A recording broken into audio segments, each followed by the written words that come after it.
Hello friends, આપણી YouTube channel game changing સાયકોલોજીમાં આપ સૌનું હાર્દિક સ્વાગત છે. આજના વિડીયોમાં આપણે પ્રોબેશન ઓફિસર, ચીફ ઓફિસર તેમજ અન્ય સરકારી પરીક્ષાઓ માટે મનોવિજ્ઞાનના જે અગત્યના પ્રશ્નો પૂછાય છે તો આજના વિડીયોમાં આપણે ડીપમાં ચર્ચા કરીશું. તેમજ પ્રોબેશન ઓફિસર માટે નવો સિલેબસ જાહેર કરવામાં આવ્યો છે તો એ અંતર્ગત પ્રત્યક્ષીકૃત જે સાતત્ય જે છે તો એની આપણે વિસ્તૃત ચર્ચા કરીશું.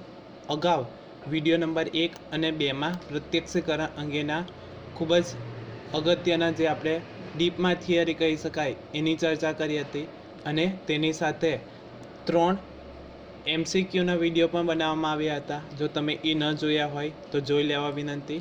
તે ઉપરાંત જે વિદ્યાર્થીઓનું મનોવિજ્ઞાન છે એવા વિદ્યાર્થીઓ માટે યુજીસી નેટ અને જીસેટ માટે પણ અગત્યનો વિડીયો સાબિત થશે. તો સાંવેદનિક નિવેશને વાસ્તવિક અનુભવમાં રૂપાંતરિત કરવાની પ્રત્યક્ષીકરણની વિવિધ પ્રક્રિયાઓ નીચે મુજબ છે, જે આપણે ઓલરેડી અગાઉના વિડીયોમાં જોઈ હતી. એમાં આકાર પ્રત્યક્ષીકરણ, ઊંડાઈ કે અંતરનું પ્રત્યક્ષીકરણ, પ્રત્યક્ષીકૃત સાતત્ય, ગતિ પ્રત્યક્ષીકરણ, પ્રત્યક્ષીકૃત ઘાત ક્ષમતા અને ધ્યાન જે છે તો આ વિવિધ પ્રક્રિયાઓ છે. તો અગાઉના વિડીયોમાં આપણે આકાર પ્રત્યક્ષીકરણ અંગેની ડીપમાં ચર્ચા કરી હતી. હવે આજના વિડીયોમાં ઊંડાઈ કે અંતરનું પ્રત્યક્ષીકરણ જે છે તો એમાંથી પણ પ્રશ્ન પૂછાઈ શકે છે, તો એની આજના વિડીયોમાં આપણે ડીપમાં ચર્ચા કરીશું. તો ઊંડાઈ કે અંતરનું પ્રત્યક્ષીકરણ આંખના નેત્રપટ પર પડતી પદાર્થની પ્રતિમાને લંબાઈ અને પહોળાઈ એમ બે જ પરિમાણો હોવા છતાં પદાર્થને લંબાઈ, પહોળાઈ અને ઊંડાઈ એમ 3 પરિમાણોમાં જોઈ શકાય છે. કે આપણે કોઈક વસ્તુ જોઈએ છીએ તો એ વસ્તુ જોવા માટે અથવા તો કોઈ પદાર્થને જોવા માટે લંબાઈ, પહોળાઈ અને ઊંડાઈ એમ 3 પરિમાણોમાં જોઈ શકાય છે. MCQમાં પણ આપણે આ પ્રશ્ન જોયો હતો. એટલે કે જે આપણે આકૃતિ 3D આકૃતિ યા કોઈ વસ્તુ હોય તો એની લંબાઈ, પહોળાઈ અને ઊંચાઈને ધ્યાનમાં રાખીને આપણે એ વસ્તુને પ્રત્યક્ષીકરણ કરીએ છીએ. ત્રિપરિમાણાત્મક પ્રત્યક્ષીકરણમાં 2 પ્રકારના સંકેતો ભાગ ભજવતા હોય છે. જે ત્રિપરિમાણાત્મક પ્રત્યક્ષીકરણ એટલે કે આપણે હાલના સમયમાં કેવું હોય તો જે 3D આકૃતિ જે છે તો એનું પ્રત્યક્ષીકરણ કરવા માટે 2 પ્રકારના સંકેતો ભાગ ભજવે છે. ફર્સ્ટ એક નેત્રીય સંકેત અને બીજું છે દ્વિનેત્રીય સંકેત. હવે અહીંથી શબ્દ તમે જો એટલે તમને ખબર પડી જાય. એક નેત્રીય સંકેત એટલે કે એવું પ્રત્યક્ષીકરણ કે જેમાં આપણે એક આંખનો ઉપયોગ કરીને કોઈક વસ્તુ જોઈ શકીએ છીએ તો એક નેત્રીય સંકેત કહેવામાં આવે છે. દ્વિનેત્રીય સંકેત એટલે કે એવી વસ્તુઓનું પ્રત્યક્ષીકરણ કરવા આપણે બંને આંખોનો ઉપયોગ કરતા હોઈએ એને દ્વિનેત્રીય સંકેત કહેવામાં આવે છે. તો અહીંથી પ્રશ્ન પૂછાઈ શકે છે, ત્રિપરિમાણાત્મક પ્રત્યક્ષીકરણમાં કેટલા પ્રકારના સંકેતો ભાગ ભજવે છે? તો 2 પ્રકારના, એક નેત્રીય સંકેત અને દ્વિનેત્રીય સંકેત. તો સૌપ્રથમ જોઈએ એક નેત્રીય સંકેત. મોનોક્યુલર ક્યુઝ કહેવામાં આવે છે. એટલે કે જ્યારે એક આંખ જોતી હોય ત્યારે કામ કરતા પ્રત્યક્ષીકૃત સંકેતોને એક નેત્રીય સંકેત કહેવામાં આવે છે. ટૂંકમાં શોર્ટ એન્ડ સ્વીટમાં એટલું યાદ રાખવાનું કે જે પ્રત્યક્ષીકરણ કરવા માટે આપણે ફક્ત એક આંખ દ્વારા પણ એ વસ્તુનું પ્રત્યક્ષીકરણ કરી શકીએ તો એને એક નેત્રીય સંકેત તરીકે ઓળખવામાં આવે છે. 2 જ પરિમાણ ધરાવતા ફલક પર ત્રિપરિમાણાત્મક સહીનો અનુભવ કરાવવા ચિત્રકાર અનેક એક નેત્રીય સંકેતોનો ઉપયોગ કરે છે. કે જે ડ્રોઈંગ દોરે છે એ વ્યક્તિઓ આપણને અમુક અનુભવ કરાવવા માટે આ જે 3D પરિમાણાત્મકનો ઉપયોગ કરવામાં આવે છે. તો એમાં જોઈએ એક નેત્રીય સંકેતોમાં કોનો સમાવેશ થાય છે. અહીંથી પણ તમને પ્રશ્ન પૂછાઈ શકે. તો સૌપ્રથમ છે રેખીય પરિપ્રેક્ષ્ય, લાઇનર પરસેપ્શન. તો આપણી સામે સીધી રેખામાં સમાંતર રીતે પથરાયેલા પદાર્થો દૂરની બાજુએ ક્ષિતિજ પર ભેગા થતા હોય એવો આપણને આભાસ થાય છે.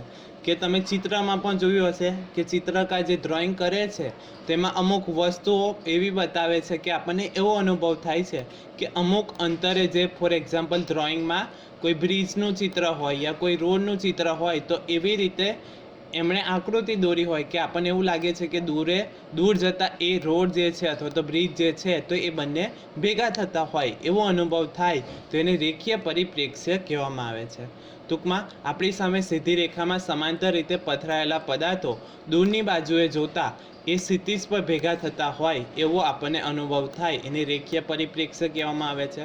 ફોર એક્ઝામ્પલ રેલવેના પાટા કે રેલવેના પાટા ઉપર ઊભા રહો તો તમને દૂર તમે જોશો તમને એવું લાગે છે કે રેલવેના પાટા બંને જે પાટા છે તો એકબીજાને ભેગા થતા હોય એવો અનુભવ થાય તો એને રેખીય પરિપ્રેક્ષ્ય કહેવામાં આવે. બીજું ઉદાહરણ લેવું હોય તો ખુલ્લા મેદાનમાં તમે જ્યારે ઊભા હોય ત્યારે દૂર જોવ ત્યારે આપણને એવું લાગે છે કે જમીન અને આકાશ અમુક અંતરે ભેગા થતા હોય એવો અનુભવ થાય તો એને રેખીય પરિપ્રેક્ષ્ય એટલે કે લાઇનર પરસેપ્શન કહેવામાં આવે છે. ત્યારબાદ છે વાયુગત પારદર્શન. હવાના આવરણમાંથી ખૂબ દૂરના પદાર્થો જોવામાં આવે ત્યારે તે પદાર્થો ધૂંધળા અને અસ્પષ્ટ દેખાય છે. કે તમે કોઈક વસ્તુ જોવો છો તો દૂરની વસ્તુ હશે તો આપણને એ આછી અથવા તો ધૂંધળી દેખાય છે. એ શાના કારણે? તો હવામાં આવરણમાં રહેલા કેટલાક પદાર્થો આપણે જોઈએ છીએ તો એના કારણે આપણને દૂરના પદાર્થો ધૂંધળા અથવા તો અસ્પષ્ટ દેખાય છે. જ્યારે નજીકના પદાર્થો જોવામાં આવે ત્યારે તે પદાર્થોની બધી વિગતો સ્પષ્ટપણે દેખાય છે. આમ પદાર્થ જેમ વધુ અસ્પષ્ટ દેખાય તેમ તે દૂર હોવાનું આપણે અનુમાન કરી શકીએ છીએ. કે તમે જ્યારે ટ્રાવેલિંગ કરતા હોય ત્યારે બસ યા ટ્રેનમાંથી કોઈક વસ્તુ દૂરની વસ્તુઓ જુઓ છો તો એ આપણને ધૂંધળી દેખાય છે અથવા તો અસ્પષ્ટ દેખાય છે તો એને શું કહેવામાં આવે છે? વાયુગત પારદર્શન કહેવામાં આવે છે. ત્યારબાદ છે અધ્યાસ અથવા તો ઓવરલેપ કહેવામાં આવે છે. અધ્યાસ એટલે કે એવી વસ્તુ યા બે વસ્તુઓ હોય તો એક વસ્તુ ઢંકાઈ ગઈ હોય અને બીજી આપણને પૂર્ણ દેખાતી હોય તો આપણે શું પ્રત્યક્ષીકરણ કરીએ છીએ કે જે પૂર્ણ દેખાય છે એ વસ્તુ નજીક છે અને ઢંકાયેલી વસ્તુ જે છે એ આપણાથી દૂર છે તો એને અધ્યાસ કહેવામાં આવે છે, ઓવરલેપ કહેવામાં આવે છે. જો એક પદાર્થ બીજા પદાર્થને ઢાંકતો હોય તો પૂર્ણ દેખાતો પદાર્થ નજીક અને અંશતઃ ઢંકાયેલો પદાર્થ દૂર હોય એવું લાગે છે. જે મેં તમને કહ્યું એમ તમે આકૃતિમાં પણ અહીંયા જોઈ શકો છો કે ગ્રીન ત્રિકોણ જે છે એ નજીક લાગે છે. શા માટે? તો એ સંપૂર્ણ આપણે જોઈ શકીએ છીએ. જ્યારે રેડ ત્રિકોણ જે છે તો એ આપણને ઢંકાયેલું લાગે છે.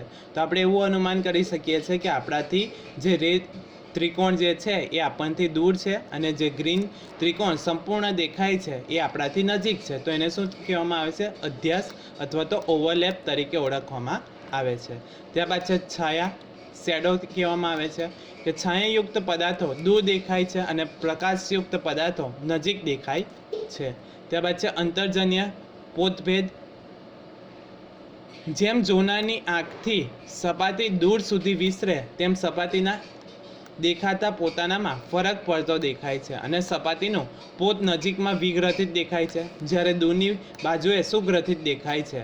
એટલે કે અંતર્જન્ય પોતભેદ એટલે શું? કે નજીકની વસ્તુ આપણને સ્પષ્ટ દેખાશે જ્યારે દૂરની વસ્તુમાં આપણને સ્પષ્ટ નહીં દેખાય. ફોર એક્ઝામ્પલ આપણી ગુજરાતી કહેવત છે એમ કે દૂરથી ડુંગર રળિયામણા લાગે છે. હવે દૂરથી તમે કોઈ પદાર્થ જો તો એ આપણને સારો લાગે પરંતુ જેમ જેમ આપણે નજીક જઈએ એમ આપણને એનો અનુભવ થાય છે. ફોર એક્ઝામ્પલ નજીકના પહાડોની સરખામણીમાં દૂરના પહાડોની સપાટી સુવાળી દેખાય છે. એટલે કે જેમ દૂરથી આપણે ડુંગર જોઈએ એમ આપણને સારા લાગે છે પરંતુ જેમ તમે ડુંગરની નજીક જાઓ તેમ તમને પથ્થર અથવા તો ટેકરાઓ વધારે જોવા મળે છે તો એ અંતર્જન્ય પોતભેદ કહેવામાં આવે છે. ત્યારબાદ છે સાપેક્ષ કદ.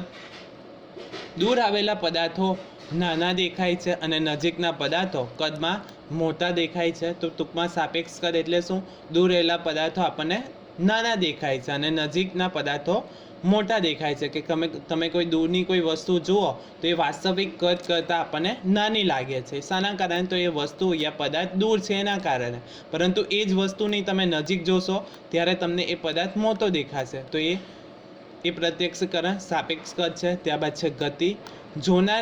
જોનાર ગતિમાં હોય ત્યારે નજીકના પદાર્થો વિરુદ્ધ દિશામાં ઝડપથી ગતિ કરતા દેખાય છે જ્યારે દૂરના પદાર્થો જોનારની જ દિશામાં ધીમી ગતિએ ગતિ કરતા હોય એવું લાગે છે. ત્યારબાદ છે રંગમાં ફેરફાર.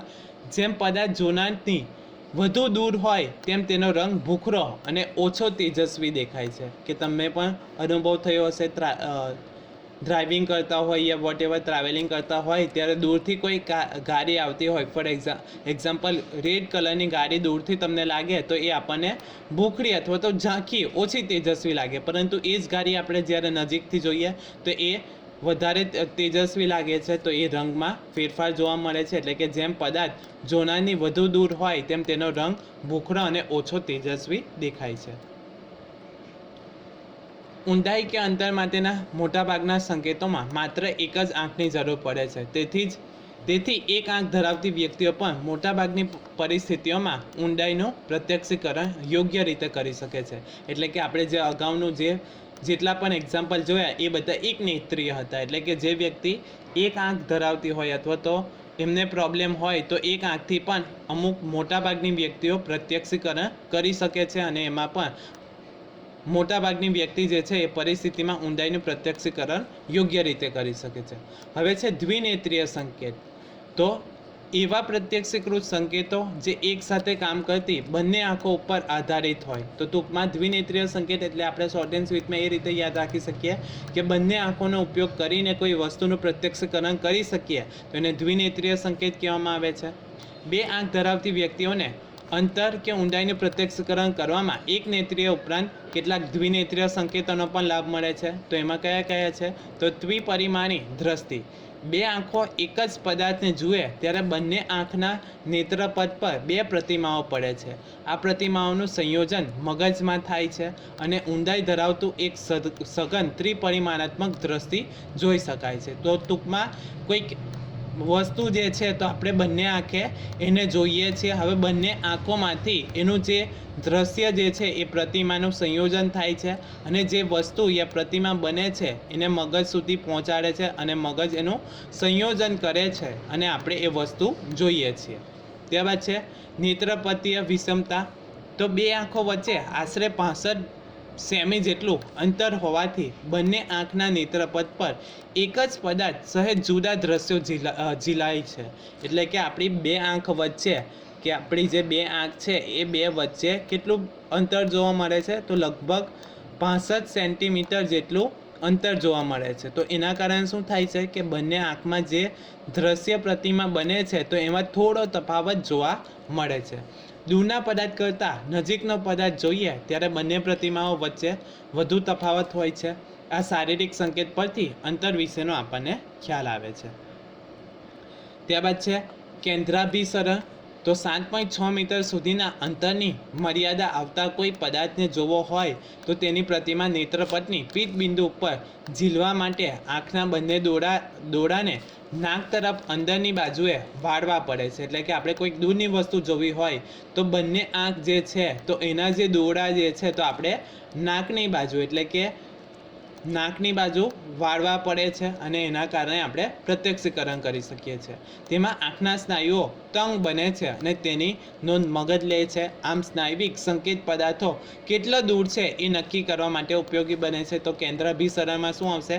તો કોઈક વસ્તુ દૂરની વસ્તુઓ જોવા માટે આપણે જે આંખના દોરા છે તો એને નાકની તરફ આપણે બંને બાજુ વાળવા પડશે. એના કારણે આંખના સ્નાયુઓ તંગ બને છે અને મગજ દ્વારા એનું પ્રત્યક્ષીકરણ થાય છે.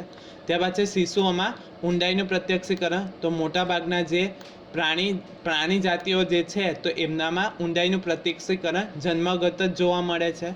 તો ગિબ્સન અને વોકના પ્રયોગોને આધારે કહી શકાય છે કે ઊંડાઈનું પ્રત્યક્ષીકરણ કરવાની શક્તિ ઘણી બધી પ્રાણી જાતિઓમાં જન્મગત જોવા મળે છે. એટલે કે ઊંડાઈનું પ્રત્યક્ષીકરણ કોઈ શીખવામાં નથી આવતું પરંતુ જન્મગત જ જોવા મળે છે. અને માનવીમાં પણ શક્તિ કાં તો જન્મગત હોય છે અથવા તો જીવનના પ્રારંભમાં જ એટલે કે બાળકના જન્મ પછી શરૂઆતમાં જ એ બાળક જે છે તો ઊંડાઈનું પ્રત્યક્ષીકરણ કરતા શીખી લે છે. ત્યારબાદ છે પ્રત્યક્ષીકૃત સ્થિરતા. જોનારનું પ્રત્યક્ષીકરણનું જગત સ્થિર હોય છે. જોનારને 180 સેમીની ઊંચાઈ ધરાવતો મિત્ર દૂર જતો હોય ત્યારે જોનારના નેત્રપથ ઉપર એની પ્રતિમા નાના કદની થતી જોવા મળે છે. એટલે કે કોઈક વસ્તુઓ હોય તમને એકચ્યુઅલી સાઇઝ ખબર છે પરંતુ એ વસ્તુને તમે દૂરથી જુઓ છો ત્યારે એ વસ્તુ આપણને નાની લાગે છે. છતાં જોનાર મિત્રને નાના કદના મિત્ર તરીકે જોતા નથી. ફોર એક્ઝામ્પલ લઈએ કે કાર જે છે તો તમને ગાડીની સાઇઝ એવું ખબર હશે, પરંતુ દૂરથી તમે જ્યારે જોશો ત્યારે આપણને એ કાર જે છે અથવા તો ગાડી જે છે તો એ આપણને નાની લાગે છે.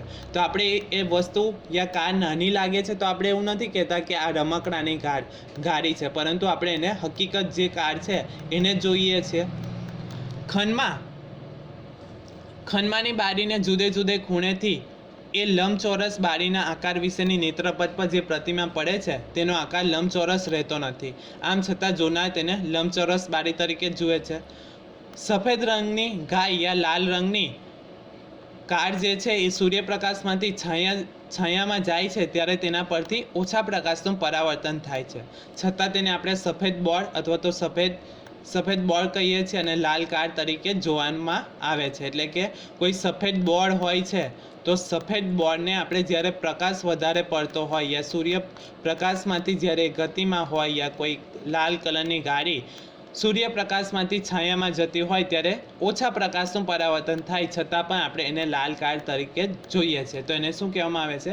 પ્રત્યક્ષીકૃત સ્થિરતા. એટલે કે એને મૂળ સ્વરૂપમાં જોઈએ છે તો એને શું કહેવામાં આવે છે? પ્રત્યક્ષીકૃત સ્થિરતા તરીકે ઓળખવામાં આવે છે. આમ જોનારની આસપાસના જગતમાંના પદાર્થને જુદી જુદી પરિસ્થિતિમાં પણ સ્થિર કદ, આકાર, ઉજ્જવળતા કે રંગમાં જોવામાં આવે છે. તેને પ્રત્યક્ષીકૃત સાતત્ય અથવા તો સ્થિરતા કહેવામાં આવે છે. અગત્યનો પોઈન્ટ છે કે જોનારની આસપાસના જગતમાંના પદાર્થને જુદી જુદી પરિસ્થિતિમાં પણ સ્થિર કદ, જે આપણે જોયું, મેં તમને એક્ઝામ્પલ આપ્યું કે કોઈ ગાડી જે છે તમે દૂરથી જુઓ છો તે નાની દેખાય છે તો આપણે એવું અનુમાન નથી કરતા કે એ રમકડાની ગાડી છે, પરંતુ એને આપણે વાસ્તવિક કદમાં જોઈએ છીએ.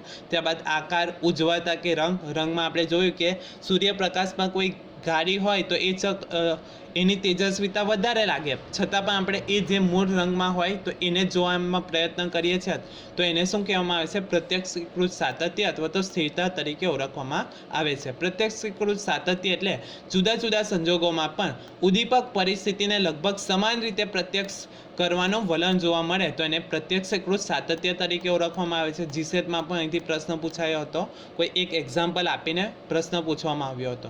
પ્રત્યક્ષીકૃત સાતત્ય એટલે જોનારને પ્રત્યક્ષ થતી પર્યાવરણની સ્થિરતા તરીકે ઓળખવામાં આવે છે.